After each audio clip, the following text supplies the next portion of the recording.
Hello, my name is Brad Bodnerchuk, and welcome to the Half a Dozen Hospitality Podcast, where we discuss everything hospitality, from the food on the plate to the teams that make it happen and the community that pushes this industry forward.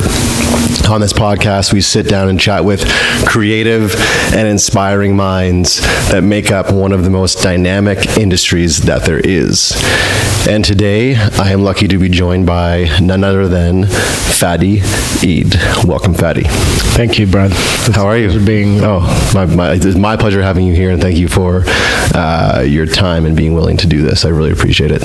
Absolutely. So, for those of you that don't know, Fadi is not only a restaurateur, an entrepreneur, he is a father, a partner, and someone I consider a dear friend. So this is very special for me to have this opportunity today. Fadi and I met, I'm going to say 2.5, maybe more. How old is the original Jam Jar on commercial? Closing on 4 years, so probably met around 3 years. 3 years ago. Yeah, so I was drawn to Fadi through one of his restaurants, Jam Jar. Maybe some of you know it, part of me, or have been in, or at least heard of it. And I was drawn because of one, the name, first and foremost, and then just the style and what it looked like and the feel and the vibe. And when I walked in, I sat down at the bar, and I was lucky enough to be greeted by Fadi, who was there that day. And right away, I felt like we hit it off. And today, I feel very lucky that, again, we have that relationship. And I look back on that day and think how far we've come as far as conversations we've had, and look at us now where we're at, and look at where you're at with your business and businesses, which we'll dive into in a bit. But give the listeners a bit of an idea of how this all started for you. How did the original Jam Jar come to fruition, and where you're at today? Sure. I'd been in the food business or the restaurant business my entire career. I started working at my uncle's bakery shop when I was 16 years old. So it's something that I kind of grew up with, and I wouldn't say it's second nature, it's mostly first nature. And when I moved to Vancouver close to 8 years ago now, I was working for the Fairmont Vancouver Airport, and I'd been in the hotel business for close to 8 years, and I really enjoyed it. But at the time, I felt I needed some sort of change, and I honestly didn't know what that change looked like at the time. I ended up resigning from my position and spent a year of soul searching, if you may. So I worked for Starbucks for a year and did a pretty easy job, for lack of a better term. And after a year, I got bored. I felt I wasn't being challenged enough, and I just, the saying goes, you have to go when the time is right, and I just felt the time was right, and I'd always wanted to open my own restaurant. And Jam Jar started as an idea. It was a conversation, it was dinner conversation with friends, and the name was definitely something that I collaborated with a lot of my friends. I just started, like you name a newborn, I just started throwing names at people, and right. One of them was Jam Jar, and I found that it resonated a lot with that, and yeah, that's how it started with an idea. That's all I can tell you. Yeah, no, that's amazing. And it's such a cool story, and something that I know you and I spoke a lot about in regards to that initial step, and kind of that tipping point, as I call it, that took you from the Fairmont, took you to Starbucks, and then took you to saying, if I can paraphrase a bit, like, enough is enough. This is a dream I have. I have to try this. So for those people that are out there, whether budding restaurateurs or just entrepreneurs for any business, I don't think you can give them the answer because it's so individual, but what was that one thing that gave you either the confidence or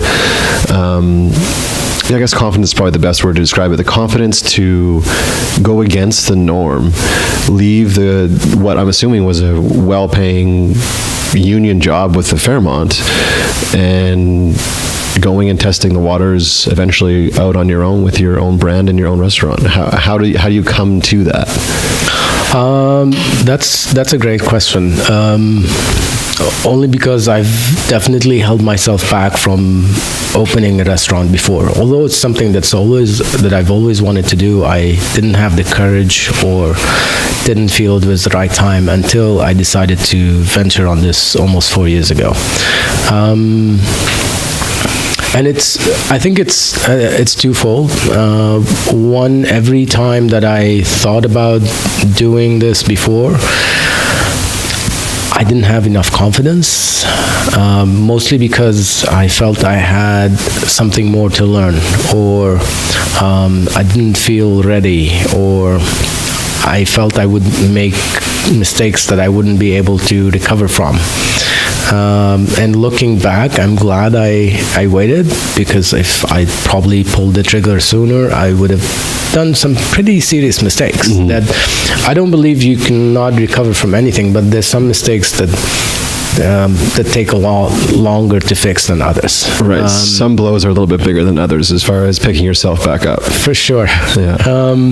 Now, as far as what made me make the leap, I think I wasn't really enjoying what I was doing for almost 2 years, and every time I tried to look at the job and try to assess what was not making me happy, I couldn't really put my finger on it.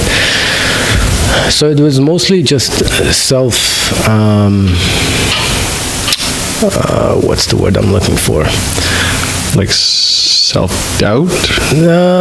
Like self-regulation? Self-regulation is a good one. Yeah. I just wasn't fulfilled. Right. And I think that was a great motivator for me. And the second that kind of gave me confidence to make the leap of faith was I always thought that I could do it better. Right. In that specific environment. So, and I just could see tons of people around me doing mistakes that I felt, these are quite obvious mistakes. Like, why would you do something like that? Or why wouldn't you do it differently? And I just thought, okay, I need to try it myself just to see, am I going to do the same mistakes? Am I, and here we are. So there was a bunch there, and one thing that you said that really stuck out to me was one of the things that held you back was you felt like you still had more to learn. But I'm guessing right now that I know the answer to this question, but are you not still learning every single day? Is the industry, is the business that dynamic that you'll never will fully understand every single aspect? You have to stay on your toes and learn every day. I think I've learned more in the 4 years than all my experience combined. It's interesting. One of those, sorry to cut you off, but I heard yesterday, and there's the quote that I think is kind of funny. It's those that can't teach. So it's probably a little bit of a little bit of a dig for those people that aren't good at something. They just go and become teachers at it. Those that can't do, teach. But then I heard the other day as well that the best way to learn something is to teach it. And I look at someone like yourself, you're not necessarily teaching, but you have taken on the role of a restaurateur. And the best way to learn how to run a restaurant, the best way how to learn to buck trends or create trends is to actually go and do it yourself. So I think that's what you've done. Is it safe to say like you said, you've learned more now in the 4 years that you've been in it than you were out of it? So would you have gained the knowledge you have had you not taken that step? I don't think so. And in hindsight, it was probably foolish of me to think, I know enough to go into it. But that was the mindset at the time. Right. And like you said, I feel the most learning that can happen is from going through the experience, and going through the failures and going through the mistakes and learning from them and moving forward. It's been a great learning experience because it's definitely pushed me out of my comfort zone in so many levels, in so many ways. And every day. It still does that daily, on a daily basis. And there's tons of times that you want to throw in the towel and just say, you know what, this is too much work. It's too much pressure. It's too much, but it is also very fulfilling. So it's kind of, it's a two-way street. Right. And I don't find fulfillment without being kind of having to go through these daily struggles or whatnot. Totally. Yeah, I think it's something I say a lot in every aspect of my life is there's beauty in the struggle. And if it's easy, then my antennas start to shake a little bit. Like, why? Something's wrong here. Like, there should be a bit of uncomfortable in all of our lives, I think. I think when we get into that imbalance, that's when we truly learn more about ourselves, and that's when we grow. Yeah. And it's probably the same for a business as well.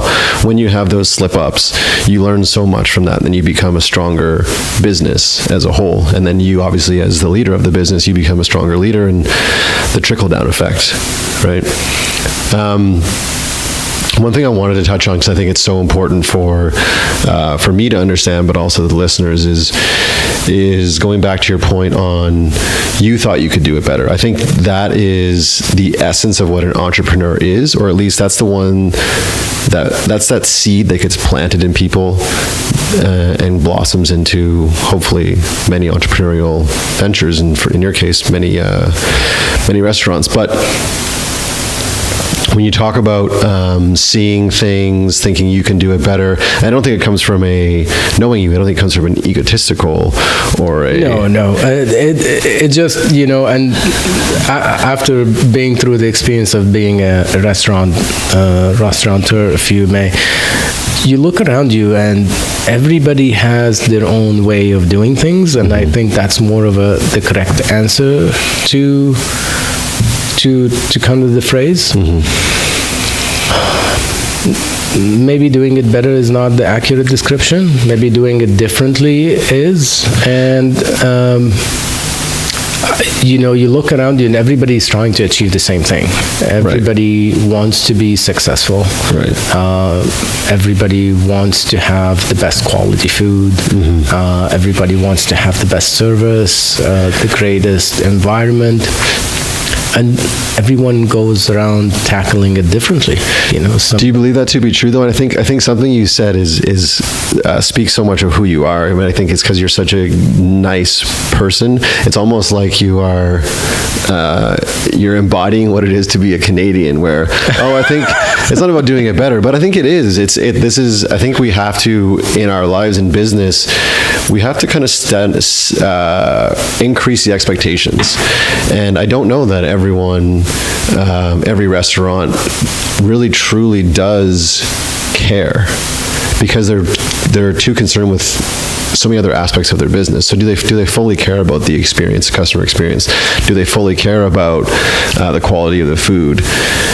Do they fully care about the cleanliness of the bathrooms? All these things. And I challenge that a bit, because you see the restaurants that are packed every single day, whether it's a Tuesday or a Friday. Then you see the restaurants that kind of struggle for a bit and maybe they go out of business. And I don't want to see that for anybody, but I definitely think there are restaurants, and I've been in a few that, and you and I have had a meal at a couple places where we just think like, wow, like this is below our expectations and below the standards of what we feel they should be offering. So I wonder if, as consumers, so putting your consumer hat on, when you step into a restaurant, you have expectations, correct? Absolutely. And, consumers' expectations are pretty high because of the nature of the business, because there's so much competition and there's so much that's being offered. So, and because everybody's trying to push the envelope a little bit, as an operator, you need to get super creative on how you can maintain that edge, right? I truly believe that everybody wants to offer the best. I think the restaurant business is a very difficult one, and there's a lot of moving parts that not everybody is kind of well equipped to tackle every aspect of it. Right. And the reality of it is we have tremendous challenges in this business that make it almost impossible to succeed. That's what it feels like at times. And so, it's really, it boils down to finding the right support system in order to achieve that, whether it's your team, whether it's your suppliers, whether it's your friends, your family. It's because it is a group effort. A restaurant is not. It's not a work of one person. Yeah, it would never succeed that way.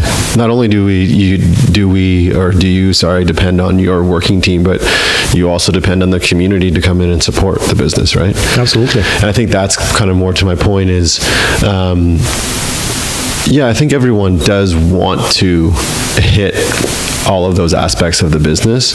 I'm just not sure to what level everyone is concerned with this, that, and the other when it comes to the restaurant experience and the food on the plate and all those things. But again, to what I was saying earlier, that's where I see the cream rising to the top. You see those businesses succeed, and you see those businesses busy, and you see those businesses growing. So when you, how do I word this? If you were to go out on a Friday night with Beth, your partner, and go out for dinner, what expectations do you have, and do they vary depending on the restaurant you're going to? And if so, how? Absolutely. They would vary based on how much am I spending? Okay. That really sets the bar of what my expectations are. If I'm going to a cheap sushi place, for example, I wouldn't expect to have nice interior design. Right. I wouldn't expect to have fantastic service. But there are the non-negotiables of it needs to be clean and needs to be good quality food for me to kind of feel this is the right establishment to go to, right? And from there on, the bar goes higher and higher, right? If I'm going to Nightingale, they immediately set your expectation by the interior design, by the approach, by the menu, by the pricing. So suddenly what your expectation of having like good, clean, quality food just goes to you want to have orgasmic, great quality food, right? So I think being an operator, I'm a lot more forgiving than the average consumer because I sit in my seat and I watch around and I see what's going on behind the scenes, and that's always playing a factor in how I assess an establishment. Because I'm very nimble to, the challenges that go on. Somebody didn't show up for the shift, or somebody forgot to deliver avocados. I've been to a Mexican restaurant once, and they go, we don't have guacamole. And I questioned myself at that time. It's like, you don't have guacamole because somebody's running right now to go grab avocados from the grocery store next door, or So do your expectations change depending on the money that you're spending? And I guess that's a fair assessment, looking at whether it's a shirt you're buying or a pair of shoes. It kind of goes hand in hand. So I think you're pretty spot on with that. I guess just my challenge is, for some reason, I just want for every restaurant to want to go above and beyond. So whether you're selling me a $3 California roll or a $30 piece of fish, I want for you to want to try to bridge that gap a bit. Does that make sense? That makes great sense, and it's just not feasible. No, it's funny you say that, and I think as a consumer you're able to distinguish from between the people that are doing it because they want to do it, because they're passionate about it, or just doing it because A, that's the only thing they can do, or B, they just do it for the money. Right. And for people who go into the restaurant business because of the money, I would say that's a very foolish thought. It's not a money-making business. There's definitely way easier ways to make money. Yeah, I've heard. It's like everything else. I feel you need to be very passionate about what you're doing. One of the biggest challenges that we face right now is whether it's somebody cooking, somebody managing, somebody serving. The people that most understand, I can't say that for everybody, but the bulk of the people that are in this business are not in it because they want to be there. It's usually a stepping stone for something else. Right.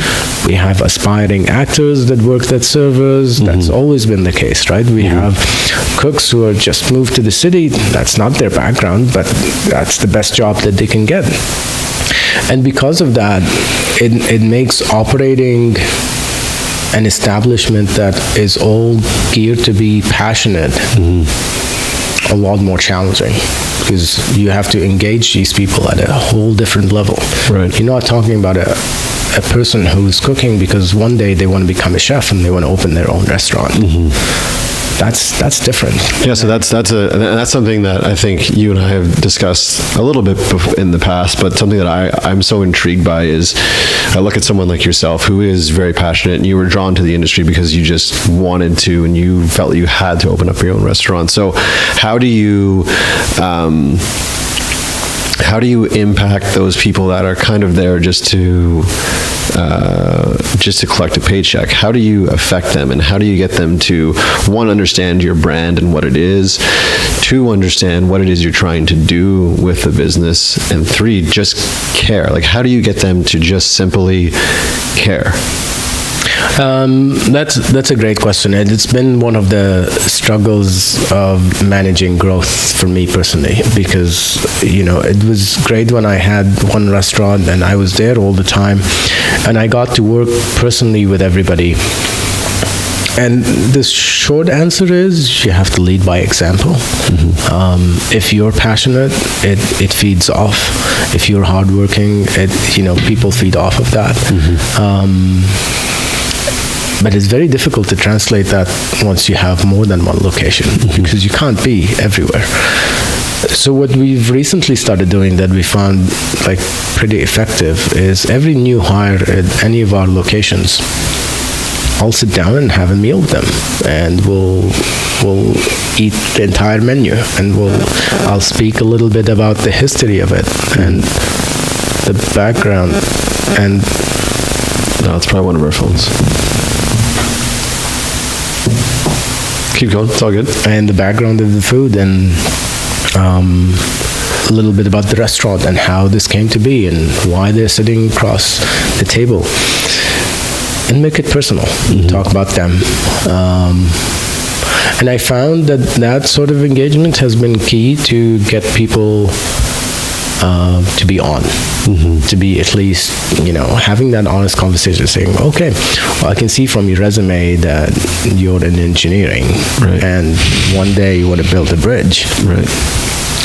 But for the time that you're here, we'd love for you to be fully engaged. Right. And this is why. And trying to understand their needs and how we can get them there through the restaurant, right? And have you have witnessed success with that? That to me is a unique approach, and something that I think that hopefully they understand the value of that, people you're sitting down with, because it is your time, and understanding the demands that you have as the owner of the business, and you're trying not only to provide the community with a place to go and eat and relax and have a good time, but you're also trying to create opportunities for other people, if I'm not mistaken, in regards to your employees, and give them a job and give them income. So do you find that the majority of them understand where you're coming from and the why you sit down with them? I found a huge difference between the team members that we've done that with and the people that we haven't. Right. And the variance is like through the roof. So it's been greatly successful, and I'm trying to think of other similar ways that we can make this an ongoing process rather than just when you're hired. Right. And as I said, because we've grown so quickly, I would say it's really kind of trying to assess what's important to work on first and what are the issues to tackle. And hiring and people is at the core of it all, right? Because that's what drives a restaurant. Totally. So let's quickly just touch on your growth. From what I know, there is Jam Jar Commercial Drive. There is Jam Jar. I call it Granville just because that to me is the easiest street to say, because I always forget if it's 10th or 11th or South Granville. Pardon me. Yeah. Then you opened up Jam Jar Canteen. That's correct. UBC. And remind me again, Cabrito on Commercial Drive, is that something you're still involved in? If so, how much, and what kind of demand does that have on you? Because it's a completely different brand, completely different demographic, clientele, perhaps. I don't know. You tell me. So I'm still involved in Cabrito and the back end. I'm not actively involved in the day-to-day operation. That's kind of left with my business partner. We ventured into Cabrito because after opening Jam Jar, after 1 year, I realized there was an opportunity to cater for that demographic that Jam Jar on Commercial was not able to attend to. Yeah, but those are all the stores that I'm involved with. So for over 4 years, it must be some sort of restaurant record. Do you think? I think you've set a land speed record for opening up restaurants. I don't know who your contractors are, but if you're looking for a speedy contractor, contact Fadi on social media. Maybe he can get you hooked up with whoever it is that just somehow whips these together for him. Do you think it is the speed at which you've done this, and I'll use the word speed to describe it, but do you think it's the speed at which you've done that is necessity driven? Is it passion driven? Is it you just, much like Cabrito, you see an opportunity and you jump on it?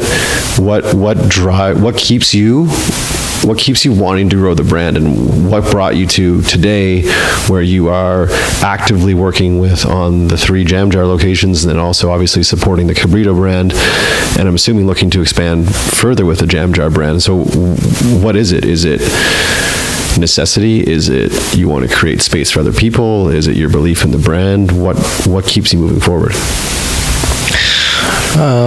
That's a good question. It's I would say it's a combination between personal aspiration and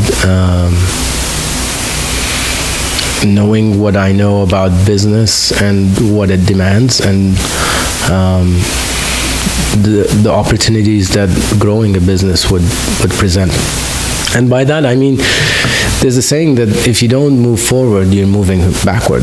And Jam Jar to me is a child that I've seen grow so far, that in my eyes, cannot stop growing, right? You can't say to your child, oh no, you're going to stay 10 for the rest of your life. It doesn't work that way. Maybe not 10, maybe 3. I think 3 is cuter than 10. But that's kind of, that's how I've approached it. There's definitely been a big part of opportunity. The South Granville location was not really in the works at any point. It was an opportunity that came across. A UBC location was definitely well thought of and planned for. But as these restaurants kind of open and cater to customers who come back to you and say, we love the experience, we love the food, and we're able to service them, I don't see why we should not grow. Is there any concern with and I don't know if there's a better term for me to describe this, maybe you can put it a little more eloquently, but is there any concern with diluting the brand itself? Because I know for me, when I look at a one-off restaurant that's really successful, like when I first stepped into Jam Jar Commercial Drive, at the time it was just the one, and I thought it was super cool and super unique, which it was. And then we became friends and developed a relationship, and then I celebrated in your growth as well. But I'll be honest, it's almost like when you find that cool band that hasn't quite made it yet, and it has this unique kind of stigma attached to it, and when they are now top 40, it kind of loses that je ne sais quoi a little bit. Absolutely. So, to be honest with you, I haven't found that with my experiences with the Jam Jar locations, which is great. But I'm not every user. So is there any fear of diluting the brand a bit and feeling a little bit, having different stores feel a little bit inauthentic? Or how do you keep people viewing it like a one-off? That's a great question. It's definitely something that I've personally struggled with us growing, especially when we opened the South Granville location, because that was the second store and I couldn't physically be there all the time. I actually haven't heard feedback from our customers, which is great. I go into Commercial Drive and I still see the same faces that I've been seeing for the last 4 years, which is awesome. But there's definitely a lot of truth to what you're saying. And it goes back to the topic that we were discussing before, is you need to cascade your vision and the philosophy of the place to the people working it on a daily basis for it to sustain its identity. And will it get diluted as you grow? Absolutely. Right. It's a decision that I personally have to come to terms with, and thought to myself, do I grow and dilute this a little bit, or do I stay where I am? Right. And it's been it wasn't an easy decision, right? But it's also related to what you want to do with your life, right? And I'm personally I'm not happy staying where I am. I think I'm like many human beings around. They just want to grow, and it has nothing to do with financials. It's personal growth, because the reality of it is right now I'm learning so much because I have 3 lessons that I haven't learned in year 1. Exactly. Or year 2. So I look forward to the future. That's awesome. I think it's great, and I take pride in seeing how much growth you've had, and I get excited in sharing with Lindsay, my partner, about your growth. And I think it's so great, and I do look at you as a mentor, someone that I would love to model myself after, just in regards to how you view things, the concepts you've come up with, and the growth that you've had, and not being afraid of, like you said, not being delusional about the dilution. Do you know what I mean? Like, yeah, it could happen, and it may happen, and maybe it does. But to your point, you're still seeing those same faces come into Commercial Drive, and they're still supporting the business because perhaps, and I believe this to be true, you set it up for success. It doesn't depend on you. And from all the books I've read, and whether it's restaurants or any business, if you create the business that it's only going to be successful when Fadi is there, then it's not really a business. You just purchase the job, basically, right? Pretty much, yeah. Yeah. So again, I take a lot of pride in knowing you as a friend, and then as a mentor as well. I look up to you, and I think what you're doing is fantastic. Thank you. I know your time is tight, so I won't keep you much longer, but I do have a few more questions. As I mentioned in the intro briefly, you're not just about restaurants, you're a family man as well, so you have demands there. So for people that are out there that maybe want to put their toe in the water, or they want to jump all the way in to entrepreneurial ventures or to the restaurant business that have family and have responsibilities, how do you and Beth manage that with your young kid, and what sort of demands are there, and then what do you need from your partner as far as support? For those of you wanting to venture to Don't do it. Don't do it. I would say find a partner that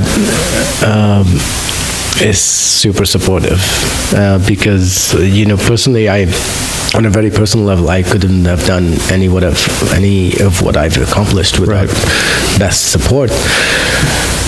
And she's been extremely understanding, and having, sometimes it feels like she's a single mom, because I rarely come home some days, or I barely see our daughter, but she's been very cognizant of that fact, and always making sure that she's educating our daughter Zoe in a sense where, Daddy's working hard for us.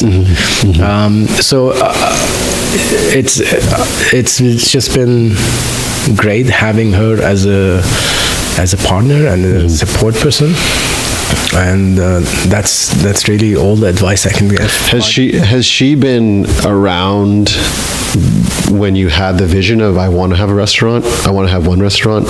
Was she around then? It's funny you mentioned that, because Beth and I met 5 months before I opened Jam Jar. So wow. So she met me at a point of transformation in my life. Right. She took a leap of faith, if you want, in me as a person, because I was just this guy talking about opening a restaurant. Right. And sounds really cool. But I wasn't your textbook definition of a successful... Of a catch. You weren't a catch yet. Successful person. A catch. Yeah. So I think she just believed in me before anybody else. That's awesome. And that was very supportive, because it gave me confidence in continuing what I'd started. Right. Because if you have somebody believing in you and supporting you, it just makes the ride a little bit easier. Totally. I think you have to have, much like going back to your staff issues with the restaurant, like you have to have that support system at the restaurant and then at home as well for it to succeed. As far as I know, I'm just assuming, but I would assume that it's an absolutely integral part of the working relationship that is being an entrepreneur, especially in the restaurant industry, because it is so demanding. And like I said in the intro, I think it's one of the most dynamic industries that there is. And I tell so many people that I know that are younger that you should, actually, and older as well, everyone should work in this industry at least once.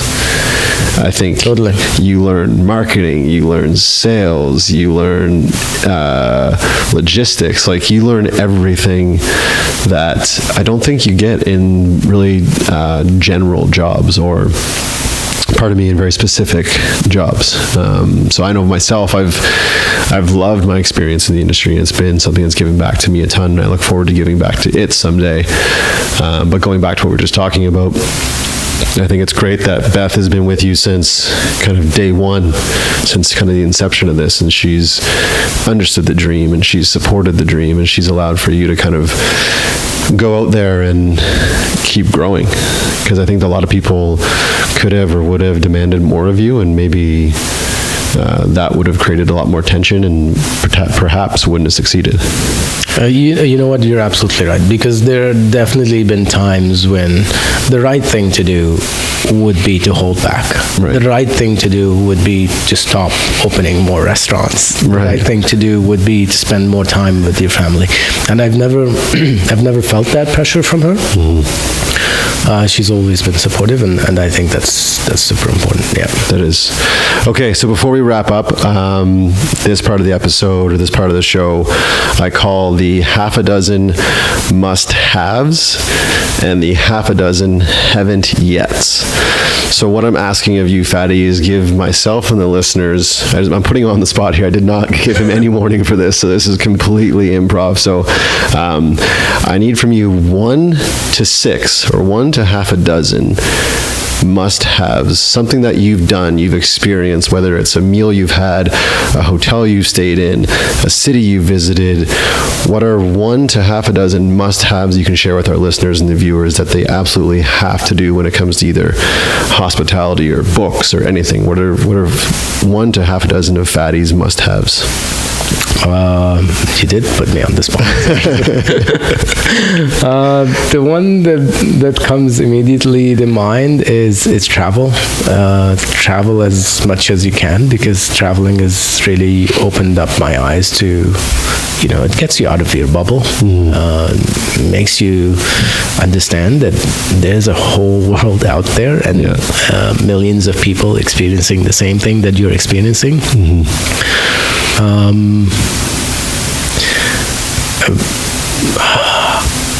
Reflecting on my business journey, the thing that's kind of stood out for me throughout the process is my previous experience in sports. Okay. I did a couple triathlons before I opened Jamjar, and I think just before you get to the finish line, and you throughout the whole thing you want to give up so many times, but you don't. Right. And crossing that finish line, that feeling has really kept me going. Right. And built up a whole ton of endurance that I can only attribute to, my previous right, because sporting. No, not in quotations. That is a sport. Triathlon is a sport. That's great. I think it's such a accurate description for so many different things in our life, but business as well. Knowing that you can, especially an individual sport like that, like triathlons, where guess what? It's just you, right? There's no one's going to pick you up, and no one's going to run or swim or bike for you. You have to do it on your own, and crossing that finish line, I think, is, like you said, it's something that you take with you then into business and then into relationships, and knowing that even when it gets really, really difficult, you have it within you to do it. So that was 2. Did you have more must-haves, or are we going to stop at 2? I think we're going to stop here. Okay, so because 2. You put me on the spot. So the next one is 1 to half a dozen haven't yets. So the haven't yets, the half a dozen haven't yets, or the 1 to half a dozen haven't yets are things you haven't done yet that you want to do. Whether it's growing your business, whether it's another triathlon, whether it's more travel, whether it's a meal that you've been thinking about for the last few weeks or years. So what are 1 to half a dozen haven't yets? There's from the moment we opened, not from the moment we opened, but the year after we opened, it became quite obvious that there's a part of my business that I should definitely work on growing, which is the retail business. Having our dips and hummus in jars in supermarkets and everywhere that's accessible, and not everywhere that's accessible, that's everywhere where it's relevant. I want to be in places where we are in local stores and we are supporting the local economy, and we are sending the message that if you work really hard on something, you can see it grow. So that's a part of my business that I'd love to work on in the future that I haven't had time to tackle as yet. On a personal level, I haven't. I want to buy a house, and I want to buy it in a very quiet, peaceful place. So that's something that I'd like to do. Well, I think you're well on the way with the expansion that you've experienced and with success of your restaurants. And for those of you that haven't been to either of the Jam Jars or Jam Jar Canteen or Cabrito, please go out and support Fadi and his team that he creates opportunities for. Not only is the food fantastic, but the environment is great. And as much as we talked about the potential of the brand getting diluted, having been to all locations, you still do get that essence of what the original Jam Jar was. So go out and support Fadi and support Vancouver restaurants and entrepreneurs like Fadi. And it's people like you that make this industry move. So thank you for having the will and having the confidence in yourself to do it. So I want to recognize you for that, and recognize you for taking time today to do this, as I know you're an extremely busy guy, always thinking about the next restaurant, expansion. So thank you so much. And before I let you go, anything you want to share, or where can people find you, or where can they find the brand? I wanted to thank you for inviting me to be part of this, Brad. It's an honor, and I have a lot of respect for you and for your personal journey. And we, as Brad mentioned, we're at 3 locations: Commercial Drive, South Granville, and UBC. Come check us out. And all the best to everybody in this business. Thank you. Awesome. Thank you so much, Fadi. Have a great day, guys. Thank you for tuning in to Half a Dozen Hospitality Podcast. We will see you and speak to you next time. Be good and do good. Thanks, dude. All right. I think you're onto something, buddy. Yeah? You have a really nice voice, listening voice. Oh, okay. Yeah, look at all I wanted to do is just